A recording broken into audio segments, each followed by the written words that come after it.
This is Duke University.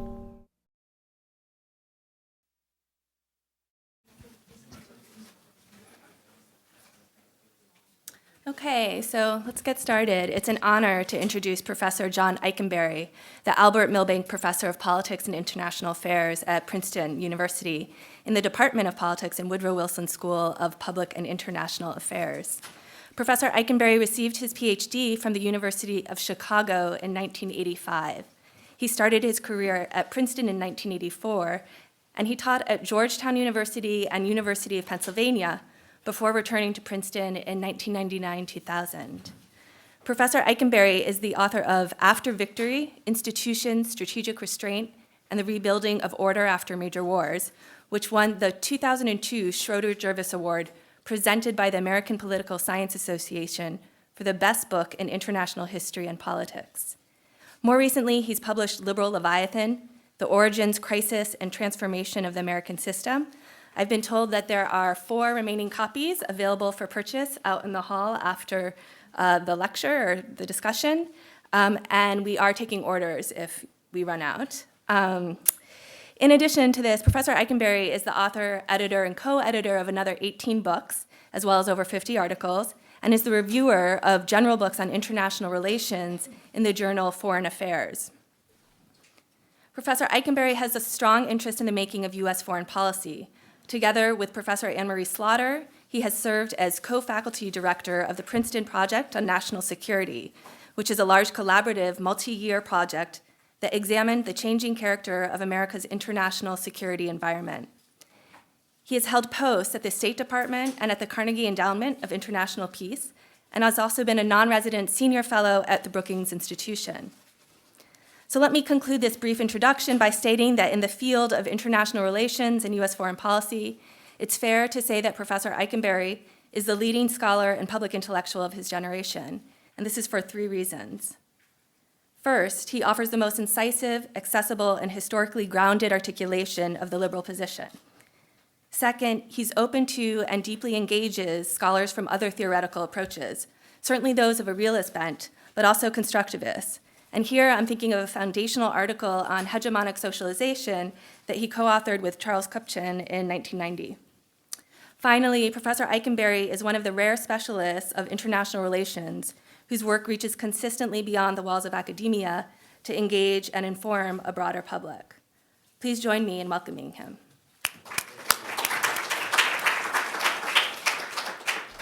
Thank you, Suzanne. It's great to be here and to have such a gracious introduction and to meet you and have this chance to chat about my new book. So I'm going to try to tell you a little bit about this book today, and it's going to be kind of a big picture kind of discussion, and maybe I'll talk for 30 minutes or so, and then we can open it up for discussion. It is a book hot off the press. The picture on it is from an impressionist painter from the 1920s. Child Haslam is the name, who worked in New York City and American painter. And this particular painting is in the Princeton Art Museum, and it's flags on Fifth Avenue in New York, kind of a rainy day. It's supposed to bespeak a kind of pensive view about America and the world. You know, is the world raining on America's parade? A kind of reflective kind of imagery. I also found out that the sister to this painting is in the White House Art Museum, and it's actually hanging in Barack Obama's Oval Office. So when you see a picture of him at his desk, if you look to the left, there's a painting there. You may or may not be able to see it. It's a painting like this. So my idea is that when President Obama is at a bookstore and he sees this book, he's going to sort of say, my goodness, that looks very familiar. He'll pick this up and he will want to read it, and it will change his life, and he will read my writings rather than Robert Kagan, who apparently he's reading, and we'll get to that in due course. But it's a book where I'm trying to think about and reflect upon the arc of the American experience, primarily in the 20th century, but now today and into the future. So I'm actually interested in both sides of the story of American power in the 20th century. Two questions, really. The first question is really about how America did it and what precisely did it do. What kind of order did it create, particularly after World War II? And if you step back and think about it, the United States in the 20th century had more power and opportunity to make its imprint known on world politics than any other state, certainly in that era, and arguably in world history. The U.S. having the greatest power of any major state in the last multiple centuries, and having opportunities, alas, because of great wars that cleared and leveled the playing field and allowed for the victor to do so much. Certainly 1919, 1945, after the Cold War, and even today you would say the U.S. has had more opportunity to inflict itself or to organize the world, to project its ideals. And so the book and my agenda really is about the questions that follow from that. How did the U.S. harness power to purpose? What was its vision? How did the U.S.-led order, as it was manifest after World War II and into the current period, differ from previous international orders? What was distinctive? Was it an empire? And if it wasn't an empire, what was it? And I give an optimistic, sanguine, positive argument, really, that yes, the U.S. in this great period of power did many things. It launched wars, it invaded smaller countries, it overturned regimes, it imperialized various parts of the world, arguably less than other great powers during that period and earlier. But it also, despite all the, we'll say the dark side of the American global role, the U.S. also went about building a liberal international order. It was a particular type of liberal international order, what I call liberal hegemonic order.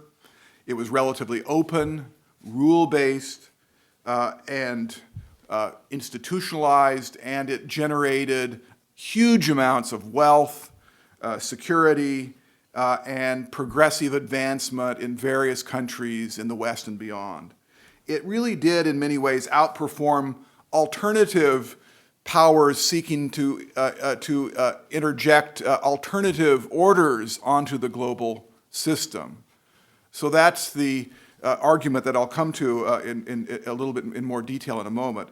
The other question is, what happens next? What happens after the American era? When the world becomes less American, my question is, will it become less liberal?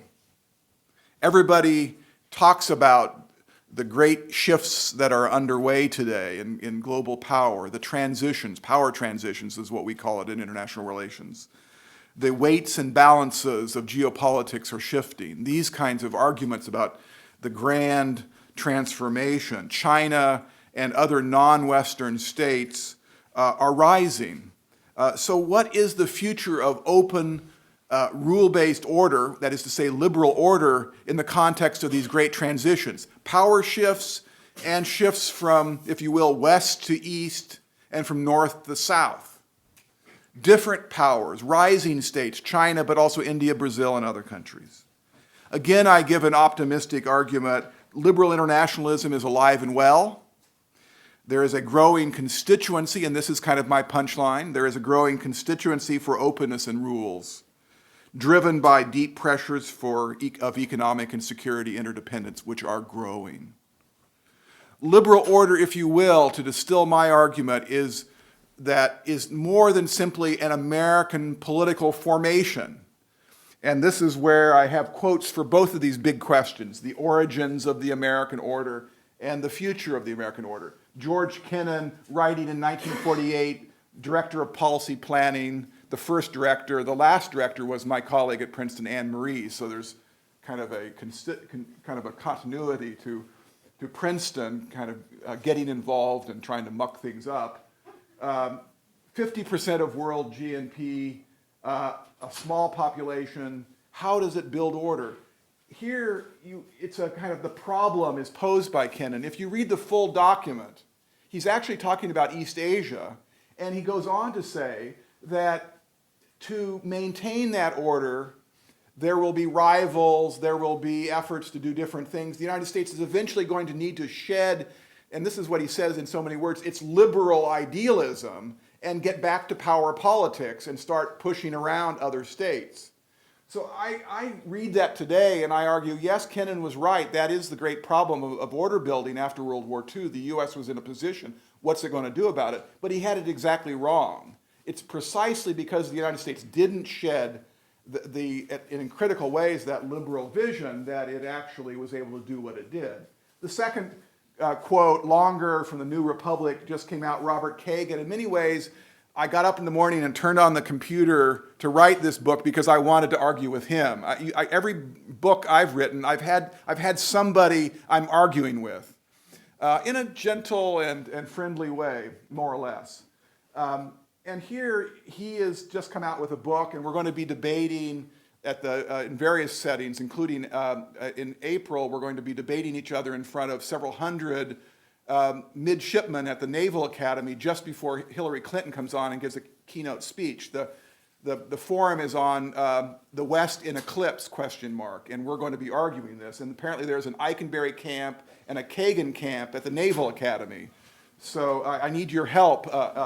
But he is arguing that there has been this great accomplishment, but unlike people like Ikenberry, it depends on American power going forward. So he really does have what I would call a Gilpin position. Robert Gilpin provides the intellectual architecture for the argument that Kagan borrows, really. He's not an academic.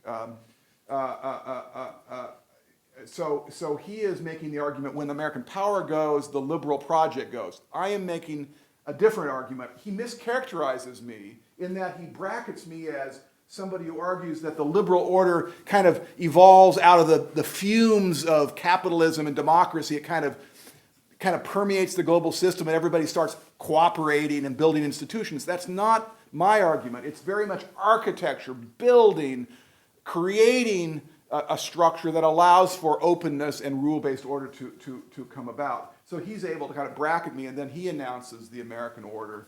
But I do differ with him on this question of the legacies and the path dependency of the liberal order. It's not simply an American political formation. So the book is really multitasking. I'm not sure I regret it, but this book, unlike previous books I've done, is really trying to hit at different audiences. A scholarly audience, for sure, trying to theorize the character of international order. What is international order, and how do different types of orders differ from each other? There are liberal orders, illiberal, there are imperial orders, there's balance of power orders, there's community of democracies. And so typologizing, which is an old and underappreciated theoretical tool, is what I'm trying to do there. Talk about different types of order, situate liberal order within this larger complex of types, and situate the American brand of liberal order within that larger constituency. The other theoretical project of the book is to continue what has been my lifelong professional interest, which is thinking about how power and the rule of law fit with each other. This is what you do in law schools, really. But I start with power, and why do powerful states, in various ways, not completely ever, but sometimes more, sometimes less, embrace the rule of law internationally? International public law, human rights law, trade law. Why do powerful states agree to bind themselves to rules and institutions? That's my big question. And in my book, After Victory, I make my statement on that, and here I take it forward into the unipolar American era and talk about its future. Secondly, in multitasking in this book, I'm competing with Kagan, who's not a professional political scientist. The battle for grand narratives. The battle for grand narratives. How do we, at the macro level, how do we think about the last 100 years in world politics? What was it? Was it a struggle between good and evil, between liberalism and fascism and communism? How do we think about it? So I'm trying to make a big argument about that, and I am arguing that there was a kind of innovative, transformative accomplishment that occurred during the 20th century under the shadow of American power that is with us today, and that is something we should think about as we move into a new era where other countries will have more power. And finally, partly because of my interest in getting this downloaded in Obama's brain, I'm interested in trying to speak to public policy folks, trying to argue with the grand strategy crowd who are in Washington trying to say America should do this, America should do that. And that crowd are primarily realists who talk about exercising power, like Kagan, who thinks the United States are crackheads and go after China. What I'm trying to do is talk about grand strategy from a liberal perspective. And grand strategy debates have been primarily conversations between realists. And what I'm trying to do, and this is, again, taking a chance really in moving this book to a slightly different space, so to speak, try to speak to those debates and insinuate arguments about how democracy, capitalism, institutions, and liberal imagination play a role in shifting and organizing power and order at the global level. So it's an argument that is liberal and optimistic. I'm arguing, when we come to the rise of China, that China and other non-Western countries that are increasingly salient on the world stage today, China, India, Brazil, many others, Turkey, Indonesia, South Africa, are in many ways growing more powerful, more influential, precisely because liberal international order succeeded. It's precisely when you have a rule-based open system that you are able to see the spoils of modernity spread widely, and countries can mimic and compete and transfer technology and knowledge, and on and on and on. And so that's my argument. And the couplet argument that goes with that is that because of that, if I'm right, the United States is in crisis as a global leader because it succeeded, not because it's failed. That if you think about the architects of order in the 1940s, if they could imagine in their wildest dreams that 60 years later you would have the world more or less in a single system with capitalism and democracy doing all these things, yes, there's boom and bust and there's rise and fall, but there is a kind of ongoing integrative system. There haven't been great power wars, the longest period of great power peace in the modern era. They would have seen that they had accomplished beyond what they would have imagined. Indeed, and this is the third of the big arguments, that what's most striking is not the crisis of liberal internationalism, but its durability. The last decade has seen great upheavals in the global system, the emergence of new powers, financial crises, a global recession, bitter disputes among allies over U.S. military policy. Yet appealing alternatives to an open rule-based order have not crystallized. We look at the financial crisis, the crisis of capitalism, but it's really the durability and the absence of alternatives that seems to be most interesting. Fourthly, China does not just face the U.S., it faces a deeper and broader order that is rooted in capitalism, the state system, and the 200-year liberal ascendancy. And so, in many ways, I'm arguing that there has been the building of an order, not just during the American era, but the American era has built on an even older order that has created an order with infrastructure, with archaeological strata of principles and rules and foundational agreements that have accumulated and created a massive international order. We can call it, it doesn't even have a name, we can call it liberal internationalism, but it's more than that because it's also state system, Westphalia, the United Nations, it's greater industria, or whatever you want to call it. It's a massive structure that is underappreciated, and China is facing it. And as I will argue in a moment, it's also incentivized to join into it. It's an order that's easy to join and hard to overturn. And that is the way to think about the rise of China. And it brings us back to the order, not just China is getting more powerful, what's it going to do? What is the Chinese vision? We should ask that question, but we should ask, what's the context for the rise?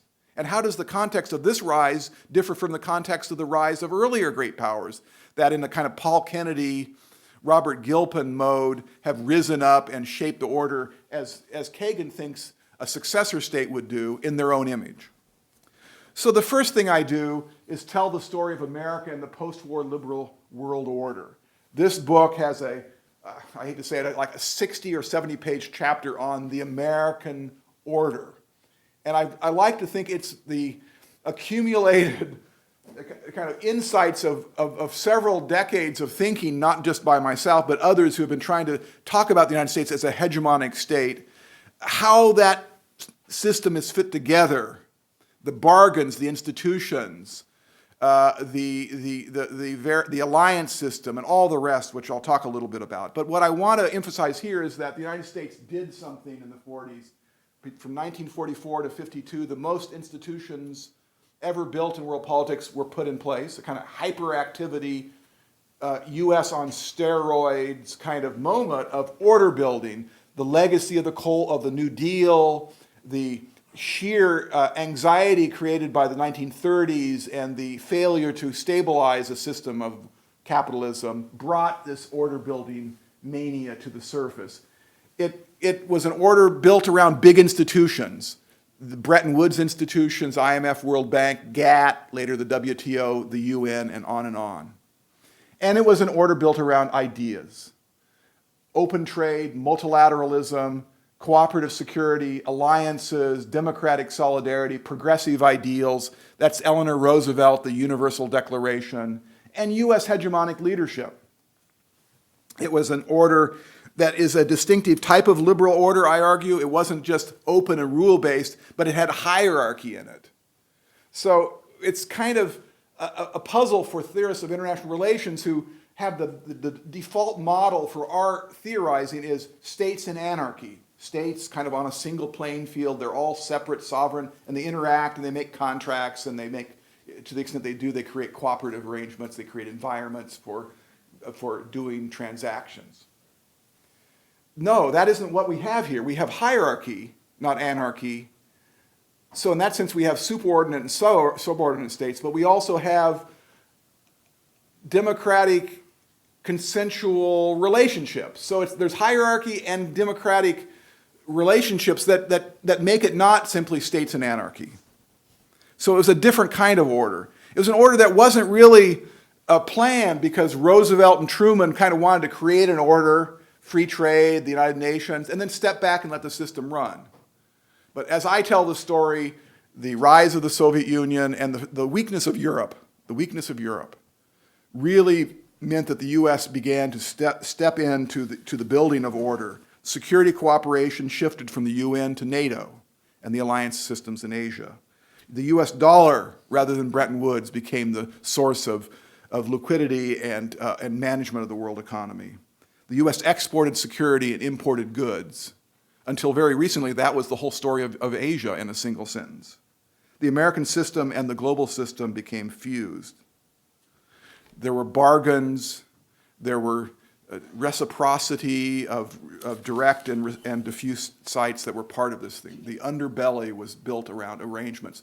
And part of the story is that's all changing now. I wanted to say there was an accomplishment here, and I kind of get banged, I see myself as a guy, sort of a left-leaning IR guy. But I've had a few reviews, and the tough ones have come from the left who say that I'm too sanguine about the American role in the world, that my portrait of America is too favorable. I don't say enough about the downside, and I probably don't. But I do think you should talk about the accomplishment because it's there, and there is something that you want to then lead you back into the academic study of why this order is different from other orders, and what can we learn from this order to help rescue some stability and progressive development in the next order. The accomplishment, afterward, we opened the world economy, ushering in the golden age of world trade. Germany and Japan were reintegrated. That is itself remarkable. Germany and Japan, enemies to the end, flipping almost in a few years to becoming junior partners in this larger project, the second and third largest economies in the world until recently. Germany and France found a way to stabilize their relationships without going to war every 30 years. Developing countries brought into the system, beginning in the 1980s, democratic transitions, Korea, Taiwan, Chile, Argentina, Brazil, Eastern Europe. There was something going on here that was allowing for transformations to be integrative rather than fracturing. The Cold War ended peacefully, and this Western order, I don't make the argument in this book, but in an earlier book, provided a kind of framework that would allow Gorbachev to not lose the Cold War, but to search for a new international order that would be a joint winning strategy, allowing him and Russia, Soviet Union / Russia, to take risks. The next part of the argument is really that that's not all. An order was built and it did great things. It was built on deeper and longer-term order-building projects. Two in particular. The Westphalian Project, which really, 1648, the Treaty of Westphalia, the successive post-war settlements at Utrecht and Vienna and Versailles and Potsdam and Yalta, and at each of these junctures, great powers sat down and developed rules and built on earlier rules, sovereign state system rules, and indeed sovereignty was the chief norm, non-intervention, self-determination. We get into the 20th century, non-discrimination, great power management. That really starts with Utrecht in 1713. Vienna makes it real. The Security Council in the United Nations is the embodiment of great power exceptionalism. My point is that there's been an ongoing, unfolding great power institutions and norm evolution story that has been the basis for, and this is where I put on my liberal hat and I talk to realists, and I say to realists, I'm telling my liberal friends that the liberal project is built on realist foundations. You can only have a liberal order, rule-based and open, if you have some kind of power stalemate at the level of the state system.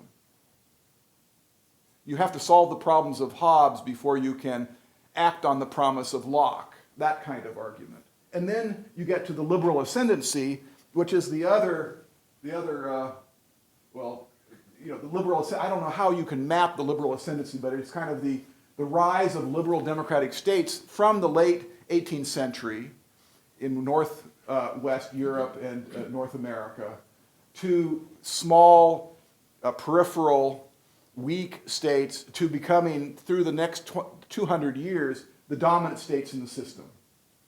And what my point is that something happened as this growth in power and wealth occurred at the level of the international system that isn't simply a story of the state system.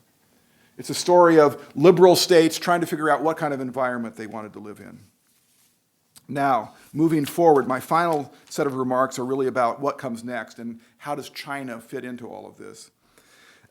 Very simply, and my next book is really a book about the rise of China and liberal order and how it interacts, and kind of, I'm going to be arguing that, it's kind of a two sumo wrestlers, but the liberal order is a bigger one. I mean, it's a kind of, the system meets a rising state, and what are the micro and middle level kind of connections and incentives and constraints and impulses and attractions that rise up throughout this system. A couple of just preliminary points. China needs access to an open rule-based system. It's precisely because that order has been here that China has been able to trade and develop. Its openness creates the flow of technology, capital, people, ideas. And so the idea that China rises up and somehow wants something else sounds kind of strange if you suggest that states try to build and inhabit orders that provide the basis for success. Openness allows for what I just suggested. Rules provide protections against discrimination. India, Brazil, China all feel this as they become more successful. It's going to be the old world that will want to discriminate against the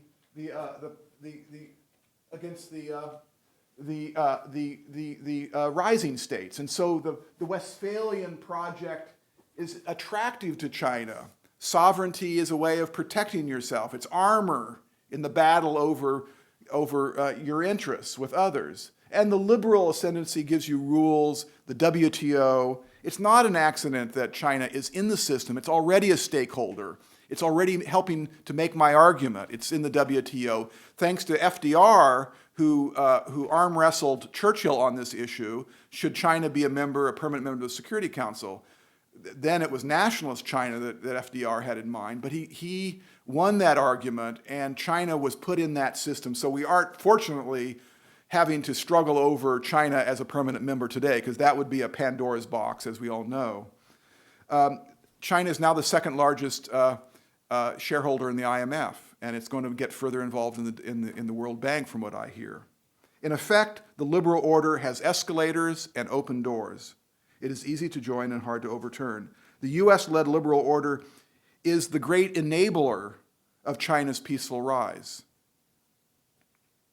The second argument about why China will be more integrative and accepting of this order, there will be constraints and incentives that will lead it not easily and smoothly, but nonetheless inevitably into this order, because the second argument, there are no alternatives.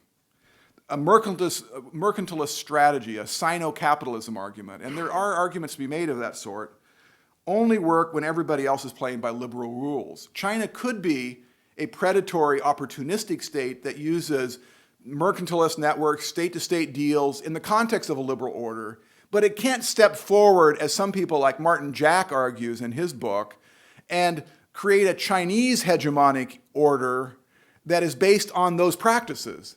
Because that's protectionism writ large, everybody loses, and it's not an order that will be efficient, legitimate, or stable.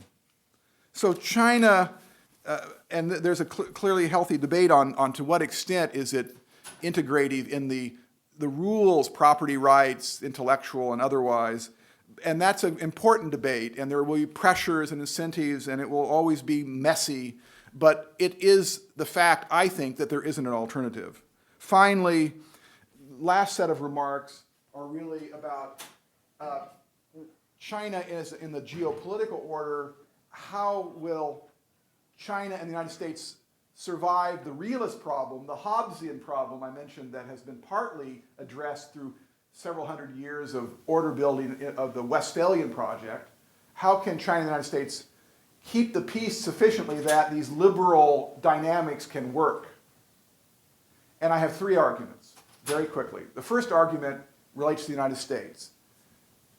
I've been going to Asia 4 or 5 times a year for the last decade, and what I've seen is each of the countries I visit, from Korea, Japan, Taiwan, the Philippines, Singapore, and onward, are all increasingly trade and integrative with China.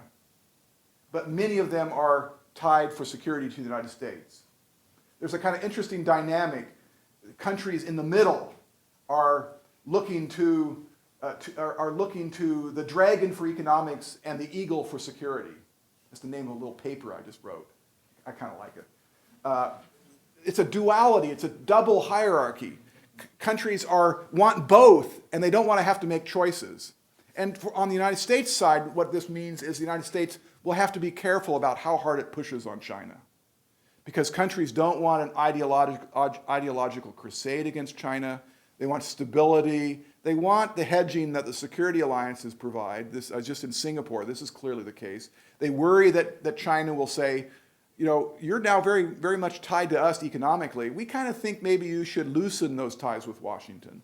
That's a worry. There's a dynamic there. But the fact is, the United States, in this context of the dual hierarchies, the dragon and the eagle, will have to play a kind of not too hot, not too cold strategy of being firm with China, legitimating the alliance, but not containing China, thereby forcing countries to peel off in one direction or the other. So that's argument number one. Argument number two relates to China. And this was made so clear to me in 2010, the year that we will be studying for many, many years, when China looked like they stopped being the benign, neo-Bismarckian, integrative, reassuring rising power and did things that got the neighborhood upset. South China Sea, the issue with Japan, obviously the way it acted in regard to North Korea in the context of the shelling and the sinking of the Chinon vessel. And the region saw China in a new light, more assertive, more aggressive, and there was a kind of tightening of the alliances. The U.S.-Korean alliance has never been better. The U.S.-Japan alliance, we kind of forgot about Futenma for a while, the basing issue. And of course, there was this moment in Southeast Asia where Hillary Clinton at the ASEAN Regional Forum, after a great deal of groundwork done by my old friend Kurt Campbell, announced that America has a procedural interest, not a substantive interest, but procedural interest in how those disputes in the South China Sea are settled. And that was the U.S. is going to play a role in China. But what diplomatic historians looking from 30,000 feet would say is this is a classic problem, the problem of self-encirclement. It's what post-Bismarck Germany did. It was big, it was growing, and it was acting in a way that led to countries in the periphery to pull back and balance. And China has to worry about that, particularly with the experience of 2010. And so China has a reason to act liberal, to operate in these institutions, because it wants to reassure and signal. And the most important foreign policy statement of the Obama administration, in my view, was a speech by Jim Steinberg, who was number 2 at the State Department until recently, when he argued that the strategy needs to be, the Western and American strategy, to provide institutional structures so that China can use them to signal restraint.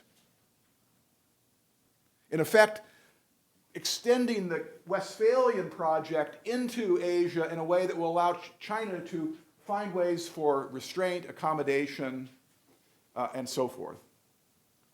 Finally, and I'll end with this, new bargains. And the third reason why I think there is a moderate chance that we can survive the power struggle between China and the United States in the context of an old liberal order, and that is simply that when we look into the 21st century, what are the great challenges that we face? And as a scholar of international relations, I look out and I see the challenges are the challenges of rising economic and security interdependence. We all know about economic interdependence. Rising security interdependence is a slightly stranger term. What I mean by security interdependence is that countries cannot be secure alone. They can only be secure together. The great transnational issues, global warming, other environmental threats, terrorism, nuclear and otherwise proliferation, health pandemics, great example, energy security. These are all problems that no country can simply say, I'm going to be able to do with my own efforts enough to make me secure. I'm going to have to convince others not to do things or convince others to do things so I can be healthy, secure in my country. So if there's rising security interdependence, it means that you have there's a growing demand for you to be active out there in the world to get others to behave in a way, to burn energy in the right way, to have public health services in their countries, treating their minorities in the right way, developing judicial systems and stable states in the right way. All of these big issues that drive people crazy because it means you have to kind of be fussy and be out there in the world are inevitable in the 21st century. There's no escape. There is no escape because it's rooted in technology. Nuclear weapons after World War II was the great moment of when we saw security interdependence. You could not be secure alone. You had to, if you were America, you had to convince the people in the Kremlin that it would be suicidal to attack you. So you were safe at night because they, in a different country, were making calculations that you helped make them make.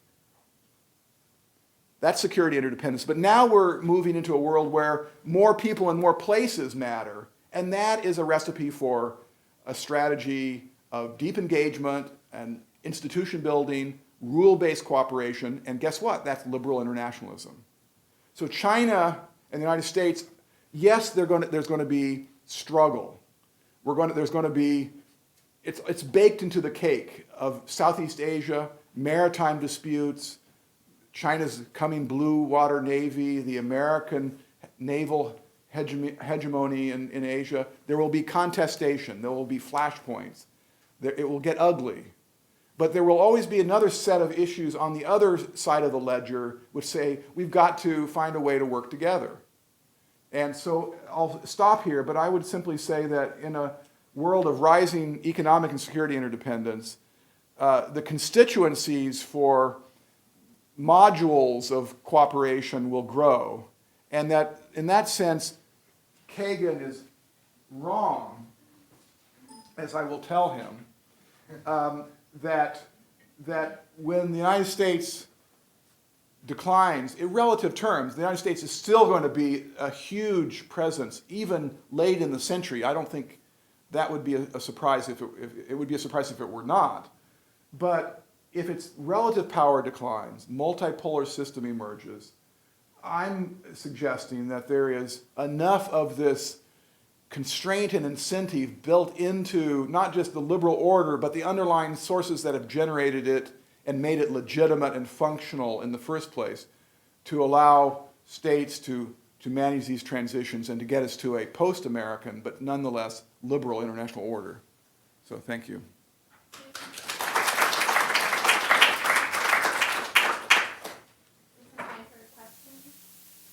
Please, yes. Yeah, it seems obvious that you're very proud of the liberal accomplishment, or what you call liberal international order 2.0. But how successful was that for the developing world? It seems like there was a litany of tragedy in the third world during the Cold War. So how can you say that's a success and dismiss those claims from those people to the left of you? Yes.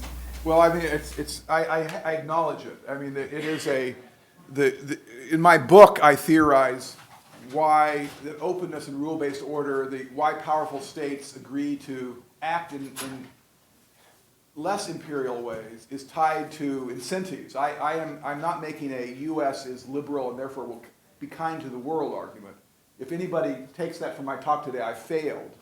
What I have said is that the U.S. and it's in that it's in my argument about when I was talking about the whole argument about why powerful states might agree to bind themselves through international law and institutions.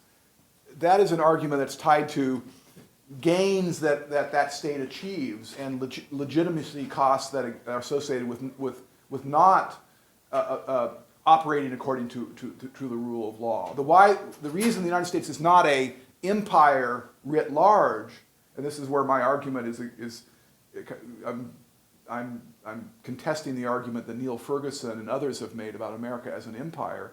There are various characteristics that make us less imperial. One is the U.S., for reasons that associate with its self-interest, has provided public goods, security goods, support for an open world economy, management of crises, blah, blah, blah. Secondly, it has been a provider of rules that it has inserted itself in. And a true empire uses rules, as we all know. Imperial historians tell us that rules, Rome, but are always on top of it, and the Senate or the emperor can absent that state from those rules. But in a liberal order, it's more liberal, it's less imperial to the extent there is not just rules, but the leading state embeds itself in those rules, and that's more or less. But the United States has done that. Look at the WTO, for example. And finally, voice opportunities. There's reciprocity, and there's a communication system where it's not just hierarchy where everything goes from top to bottom, but there is movement up. The alliance system, I argue in the book, is a very important architecture for voice opportunities. But I teach a course at Princeton every year with Atul Kohli, who's a comparativist who works on India, and he's writing a book on imperialism, and he's going to tell a story about America as an imperial state driven by economic gain. And my book is, I say, well, we aren't entirely looking at the world differently, because I'm looking at, in the first instance, at Europe and the advanced countries in Asia as the area where you get the most democratic affiliation and rule-based behavior. But the U.S. has certainly, as I say in the book, been imperial, crudely speaking, in Latin America and the Middle East, and certainly in the earlier parts of the century the Philippines and the kind of pre-liberal period. Wilson himself, and this is where it gets very complicated, Wilson in 1.0, he's a liberal imperialist in many ways, because the liberal vision has with it this very insidious argument that John Stuart Mill really introduced, which is that, yes, those backward people are ultimately going to be our equals and in our system, but they aren't there yet. They haven't graduated into the system yet. So what we're going to do, trade with them, interact, and as Wilson said, we're going to teach the Mexicans how to be Democrats, that kind of thing. It was a chauvinistic, imperial way of treating less developed countries, using liberal arguments for why you're doing it, because you have this idea of transition, of moving up, and all of this. We call that liberal imperialism. So that's another way of saying, I totally hear what you're saying, and there are dangers in this, in this being a kind of facade for imperialism. But I'm suggesting it's not entirely, even though there is an imperial story to be told in Latin America and Middle East in particular. I think if you tally up the great powers in history and have a kind of metric for bad behavior, I think you will see the U.S., not simply because it came late to the game, but also because it did different things, is an underachiever on the imperial front. The United States, let's go back to China, because your question is the most important question, I think, in terms of how liberalism and the outside world interact. China, the United States, I mentioned earlier, the U.S. and the Western system has been an enabler of China's peaceful rise. The United States opposed the European and Japanese imperial carve-up of China. The United States, secondly, defeated China's greatest threat, Imperial Japan, which abused China during the Second World War. And thirdly, the U.S., through the alliance system with Japan, they used the term cork in the bottle. The alliance system allowed Japan not to rearm in a way that would have made China have to move off in a new direction. And then finally, the Security Council, that's number 4. And then number 5, when the Chinese Communist Party came to power in Peking in 1949, the United States said, this is going to be bad for the Chinese people. It will be a despotic rule, and people will die, and then the economy will tank. And what happened? People died, and the economy tanked. So the United States wasn't deceitful in its opposition to that early period of Chinese rule, communist rule, but you take that entire period, the United States is not best described in that 100-year period as an imperial threat to China. In fact, the United States was, in a kind of paradoxical way, using anti-imperialism, the ideology of anti-imperialism, first with Wilson and certainly with Roosevelt in the decolonialization period after World War II, of using that in geopolitical ways to push America's competitors back, Britain, France, and on and on. So anti-imperialism has been an ideology the United States has waved, a flag it's waved to put other competitors back on their heels. But the result of that is the United States has been more or less, but not always, on the side of decolonialization and so forth. So that's my answer. I got more, but that's enough. A lot of what I'm seeing in your theory is a unified rational actor in terms of where states are concerned. However, states do not work that way. There's a collection of people who operate and make decisions who are sometimes not acting rationally out of any international focus, but because they have their own domestical, political, parochial concerns that they're trying to do, and interest groups, which we can see clearly in U.S. foreign policy from the inside, but other countries, of course, have this as well. So how is this international liberal order going to be, compelling action around its ideas when there actually is, bounded rationality in the system or irrationality? Yeah, it's like was it one of the founding fathers says, we've got to brilliantly devise a constitution that can be used by dumb people. I mean, it's a kind of, you've got to design it, and and that's a very important question, and at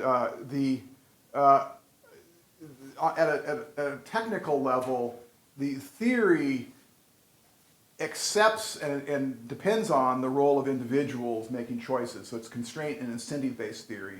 So let the craziness begin, and then it gets sorted out in the structural way. Because what you suggested is a dreary recipe for not being able to say anything about patterns across history ever. It's kind of, well, today we're going to look and see what's happening, and we can describe it maybe. There's this person acting not in a rational way, but in a kind of crazy way. We can explain if we find out, where he or she grew up and what his mother, it leads to micro and individualizing kind of explanations, whereas I do think there's room for structural explanations, which are not inconsistent with the role of individuals making choices in the context of constraints and opportunities. And it's not just rationality in that kind of narrow sense. There's sense of legitimacy and ideas, and the United States acted rationally in building an order, but if there had not been liberal ideas embedded in the American founding, then the ideas and the incentives the United States had to do something, because it's got this incredible opportunity, what it might have done if it hadn't had the reservoir of ideas, it might have done something very differently. So ideas matter as individuals operating in a constraint and incentive environment are looking for ways to give substantive content to interests, thereby allowing them to pursue their preferences in ways that may or may not be rational. So all of that is my answer. Please. Thank you for interesting presentation. I have a special concerns about your analysis and comments about the countries, small countries, who is currently live in the dual hierarchy system. Your analysis appears to be acceptable at this moment when American is significantly strong compared to China. But how about the 10, 15, 20 years when China is equally strong or even more powerful? At which time it will be in the position to say that a small country, I don't want to see you live happily with that dual structure. Just take side and becomes our friend or enemy. At which time it is in the position to apply the Chinese value like democracy, solidarity, or human rights, or whatsoever that we don't want to see in the future. How many people here are from China? This is a good question, and when I was in Singapore a few weeks ago, I had lunch with a foreign ministry official, and she said that I asked that very question. So to what extent does economic dependence lead to, kind of pressure and signals about political alignment as well, and security alignment stuff? And she indicated that it is an issue they think about, and they worry about your 15 years from now. And what I think they think about is what can we do now to minimize that kind of pressure. And so it leads us back to institution building and creating constituencies and getting China involved in ways that make this kind of it's us or them. Produced by Duke University. Online at duke.edu.